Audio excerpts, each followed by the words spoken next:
What is up, basketball fans? I am Jason Burgess for Sports Night, and I have the pleasure of being joined by an individual who is in the rare group of being a number one overall pick in the NBA draft. But beyond that, he was a one-time All-Star that had a memorable 15-year career in the league with teams like the Nuggets, the Nets. However, he is here to talk his new role as Chief Basketball Advisor with Jump Shot Live, and that is the one and only Kenyon Martin. Senor Martin, thanks so much for the time today. Thanks for having me, sir. How are you?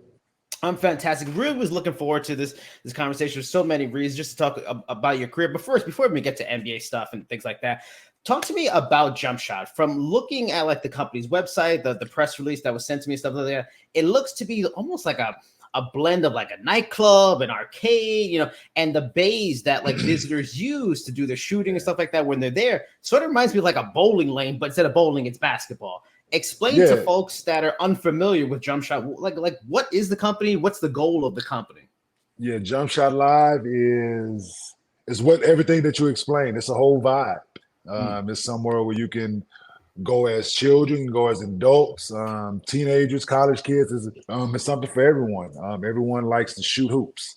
It's lunchtime. People go to the gym and run fives and different things like that. But it's just a different environment for you to do that.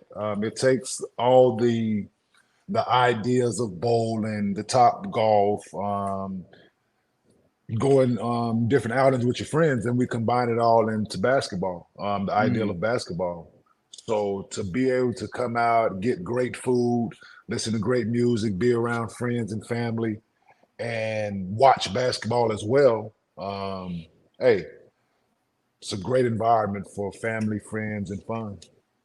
It sort of reminds me because I'm a guy, I got a kid, wife. I'll go to Dave & Buster's, but when I go to Dave & Buster's, I'm going to the basketball hoops. I want to beat the wife in the basketball game. So that's what it sort of reminds me of. Like it's like Dave & Buster's, but without all that extra nonsense. It's like almost Dave & Buster's for basketball. If you love basketball, that's the kind of concept.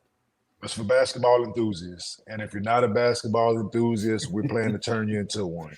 So fair enough. Hey, everyone needs to start working on their game. So what I'm saying, because it's coming to a city New Year near you real soon. But yeah, no, it was presented to me. David Derek Mays is our CEO. He was a friend of mine before we started Jump Shot, and he came to me with the idea, and it sounded amazing from the first time I heard it. Me and my family being a basketball family, it was a no-brainer that we'd be involved. And I was going to ask you about that too, because I'm sure a lot of startup companies and companies in general will love to work with you because of your resume, being a basketball star and stuff like that in the NBA. Along with the product itself being something interesting, I know their headquarters in they have a facility in Dallas, in your hometown. Was that a key part of it too, like bringing back to the community where you grew up?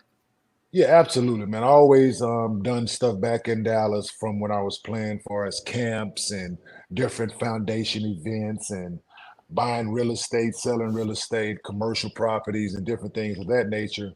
Yeah, so it just made sense. It's going up in Dallas, the first location, like you stated. Yeah, so it's another way for me to give back to the community, but do something for basketball that no one else has done. And there's other things that other players from the Metroplex has done, but this is the first of the sort, so I'm happy to be involved with it, giving something back to the city. You are, like I mentioned before, the new chief basketball advisor for Jump Shot. What are some of the changes? Because, getting familiar with the product, what they bring to the table, what they're doing, what visitors and people will get to see.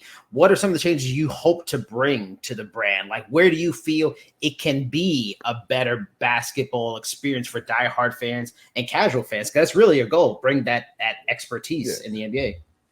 Yeah, just being around and traveling around the world. As Kenyon Martin, the basketball player, being in different restaurants, being in different venues, going able to work out at Worldwide Sports at Disney when I was playing, just getting the environment, what that feels like, just the experiences that I've had within the game, being in locker rooms, being in different arenas, knowing what people talk about, so just bringing that knowledge and those conversations to the board and expanding on those things and making sure we got the right people in place to implement those things. So it was a great opportunity for me to show people that I'm more than the basketball player that I can actually, you know what I'm saying, that I know this game and I know how to successfully implement business and ideas and just being a voice for athletes and business and different adventures. Yeah, and that perfectly transitions to where I was going to go next. Why I was excited about this conversation because to me, you were pretty much among the players that were like in the final days of like old school basketball before everyone was shooting threes and throwing up threes and defense was a little bit too much hard work all the time. What are your thoughts on the game?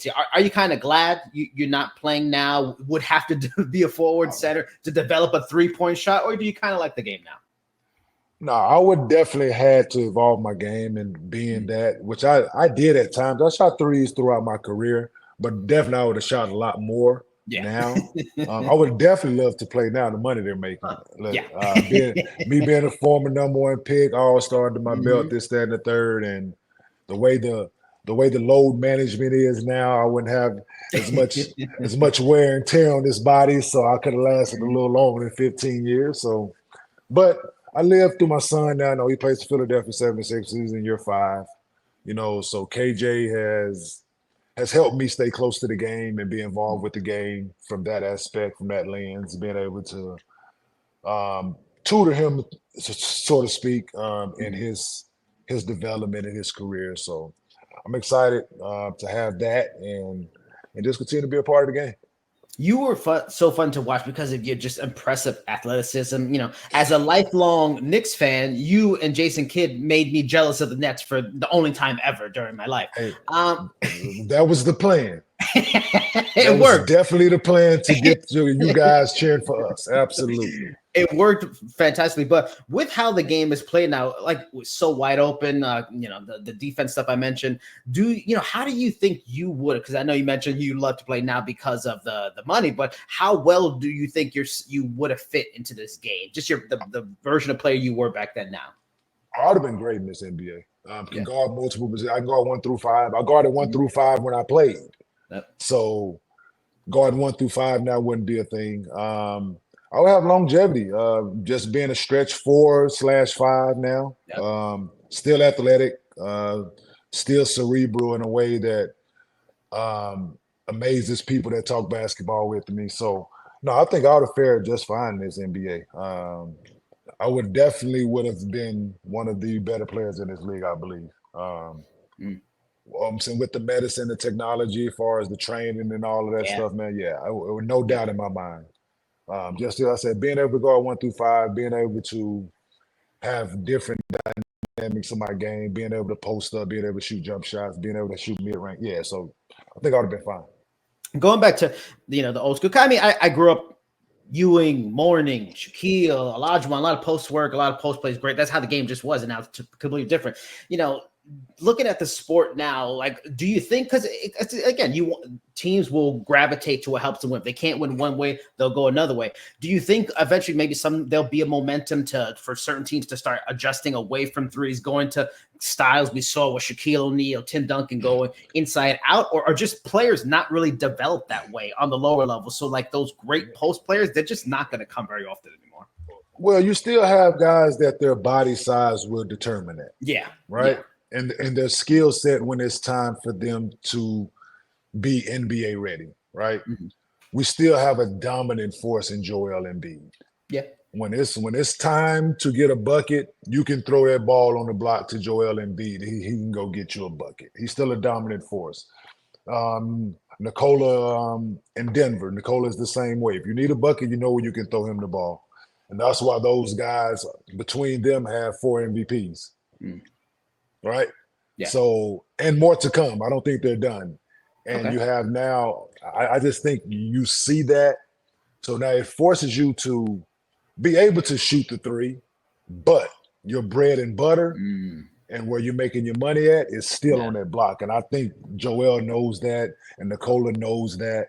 Now you have Zach Edey, who was a dominant force in college. True. I can see Zach Edey having the same kind of effect. Not saying he's going to be a league MVP. Yeah. But I could see him being a dominant force in his league because he shoots free throws well. Shooting threes would be effortless for a 6'4" guy. He has a nice touch.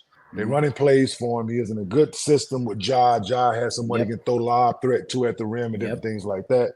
So I see Zach Edey being a force in this league. And you have Wemby down in San Antonio the same way. So their skill set is similar but different. But I can see both of those young guys falling in the footsteps of Joel and Nikola.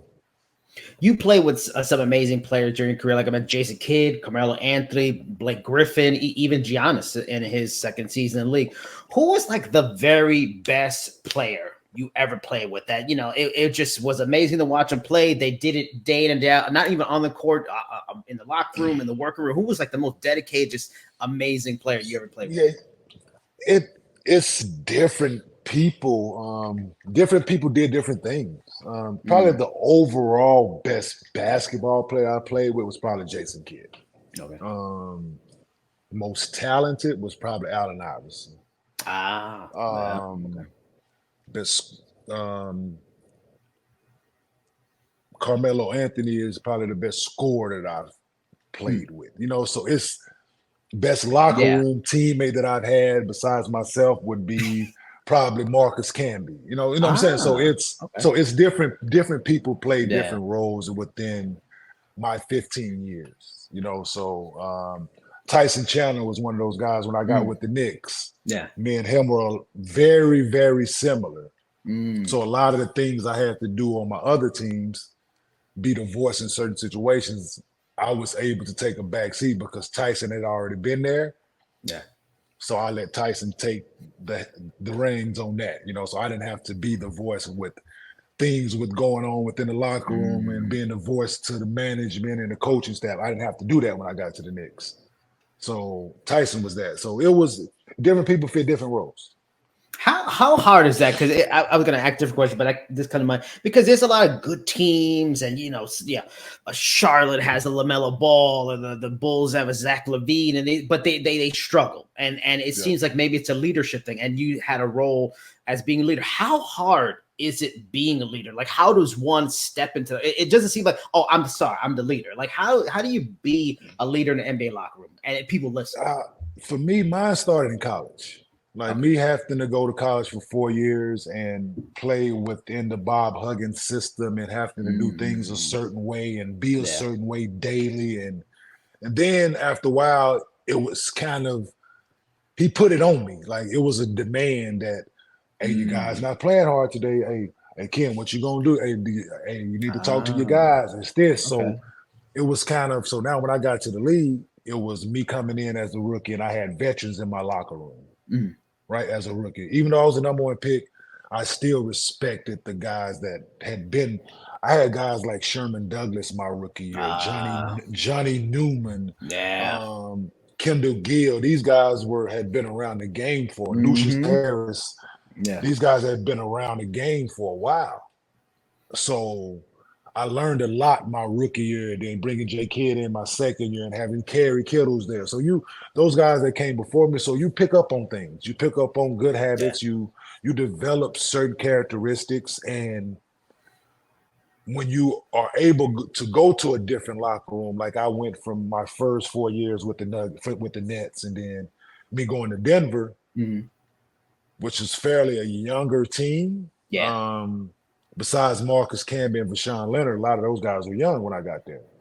So still we needed a little guidance at time, but I was fairly young myself. I was 26 when I got to Denver, but still was learning. But by the time I left Denver, I was that vet that Sherman Douglas was to me, that Johnny Newman was, and so forth and so on. So by the time I got to Milwaukee my last year, I was the super vet, right? I was the old guy in the locker room because, like you said, like, Giannis was in his second year. So had Chris Middleton, who was young, and John Henson was on that team, and so it was a lot of Brandon Knight was on the team when I first got there. So it was a lot of young talent on that Milwaukee team. So I had to be a certain way and with certain things. So. All right, last question. Going back to the idea of best players you ever played with. On the flip side, which guy was just a nightmare to play against? When you were suiting up in the locker room that night, you're just like, this is going to be a really long night. I can't wait till it's over. It was challenging. I enjoyed the challenge to Okay. guarding Kobe Bryant, and Okay. knew what that night was going to be, and or Tim Duncan. Mm. You know, those two are arguably two of the best players of our generation, Yeah. and you can go back and forth. Who was better in our time? So, but yeah, no, just the way they approach. You knew that it was going to be a cerebral battle. It was going to be a mental game all night. Yeah, so but just battling those guys on the highest stage in the finals, and then when I was with the Nuggets in the Western Conference Finals, so with the Lakers. So no, yeah, so it was those times playing on the biggest stages that brought the best out of everyone.